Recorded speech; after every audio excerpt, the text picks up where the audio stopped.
Well, good evening. It's Wednesday night. This would normally be our family Bible study at Winston Assembly tonight. We would have Royal Rangers there and Missionettes or the Princess Club and Rainbows, and we'd have adult Bible study going on. And so I'm wearing my Ranger uniform once again, like I did before. And this is our outpost is 106. And I know that looks backwards. I hope you guys are getting that correctly. Anyways, our normal family night. But tonight we're doing the Holy Spirit Chronicles, part 15. And it is Wednesday on April the 8th. And this is Pastor Kevin Lindley. So let's get into our study. Increasing the sensitivity to the Holy Spirit. Increasing sensitivity to the voice of the Holy Spirit has multiple ways to proceed. The key is to obey when he does speak. I think Matthew 7 through 11 are very important to employ.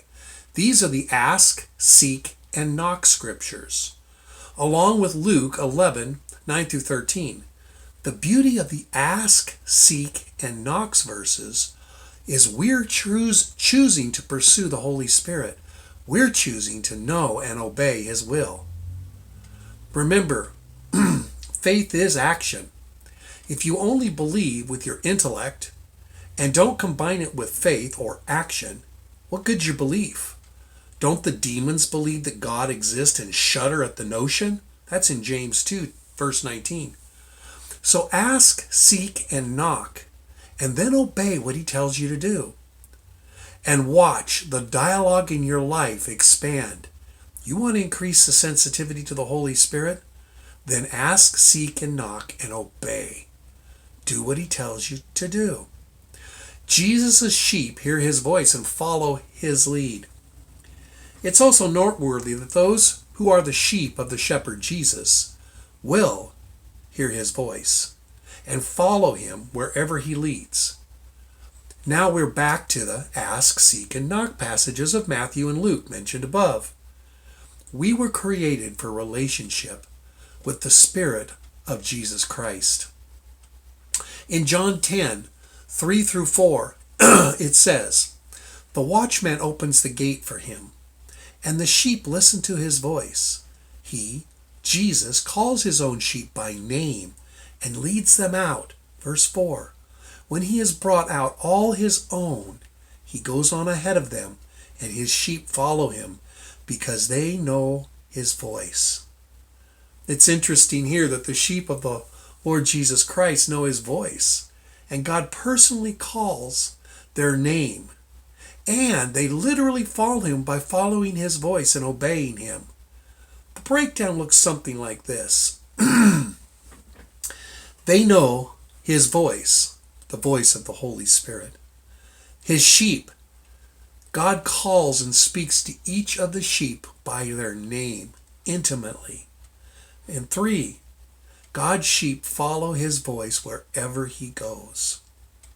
In John 10, 25 through 27 in the NIV, Jesus answered the Pharisees, the Sadducees, and the scribes, "Didn't I tell you?